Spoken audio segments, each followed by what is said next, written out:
Mesdames et messieurs, l'heure est venue de présenter celle que vous êtes venus applaudir ce soir. Diane van den Heijden. Élève studieuse au conservatoire de Coblence, Diane van den Heijden éprouve dès son plus jeune âge une réelle passion pour la musique. Elle étudie le solfège, apprend à appeler un fa et un ut un do. À 16 ans, elle obtient son bac, mention Jean-Sébastien, avant d'intégrer l'Académie des Mozart. Elle poursuit ses études en mi majeur de Chopin, études en fa mineur de Mendelssohn. Elle étudie également l'œuvre de Gustave Mahler, symphonie numéro 1, 2, 3, 4, 5, car c'est bien connu, un malheur n'arrive jamais. Merci. Après avoir longtemps cherché sa voix, elle la trouve. Une voix de soprane, sa décision est prise, elle sera cantatrice. Après un premier engagement à Vichy, à l'Opéra Bastille, elle postule sur un coup de tête pour le rôle de Michaela dans Carmen. Et ça lui prend comme ça, comme une envie de pisser.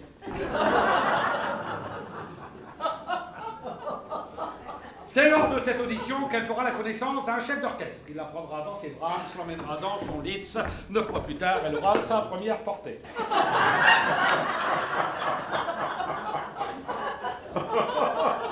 Pendant plus de 20 ans, chef d'orchestre et cantatrice marcheront de concert et fileront l'harmonie parfaite. C'est la période haute fidélité.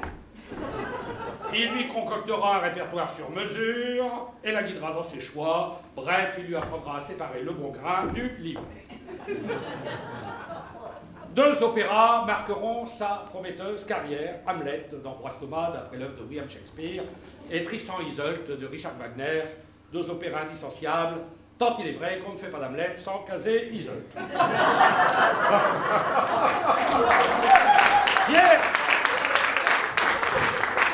Fière de son succès, elle propose sa candidature pour l'Ave Maria. Le projet est annulé, Giuseppe Verdi en fait Othello.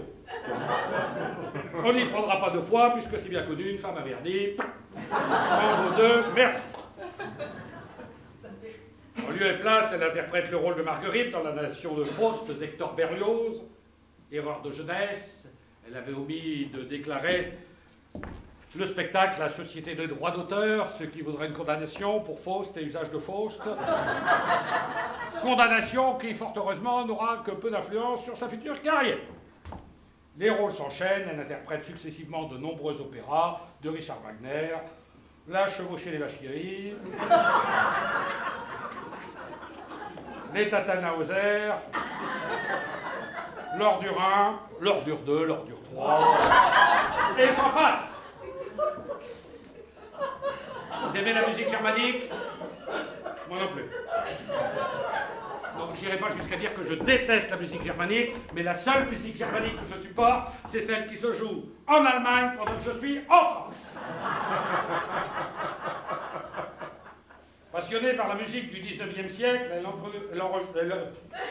qu'est-ce qu'elle veut, pratique. Elle enregistre l'intégrale des leaders d'un Allemand, Ludwig Spohr. Car Ludwig Spohr était un leader dans sa catégorie. Nous tenons à votre disposition ce CD dans ce sac. Un sac de sport. Elle se fera un plaisir de vous le dédicacer à l'issue du spectacle. Mais je m'égare. Au fil du temps, Diane van den Heijden passera de l'opéra à l'opéra comique, puis à la comédie musicale. Elle interprétera successivement Les Demoiselles de Rochefort à Paris, ça c'est Paris, à Rochefort. Les Parapluies de Cherbourg à l'opéra de Pépin. Durant plus de 20 ans, elle chantera inlassablement sur toutes les scènes, passant du sol au sous-sol, grimpant en haut de sa voix, sans anicroche, sans fadaise, ni mi bémol. Elle s'attaque aujourd'hui à la comédie musicale américaine. Je lui cède la place.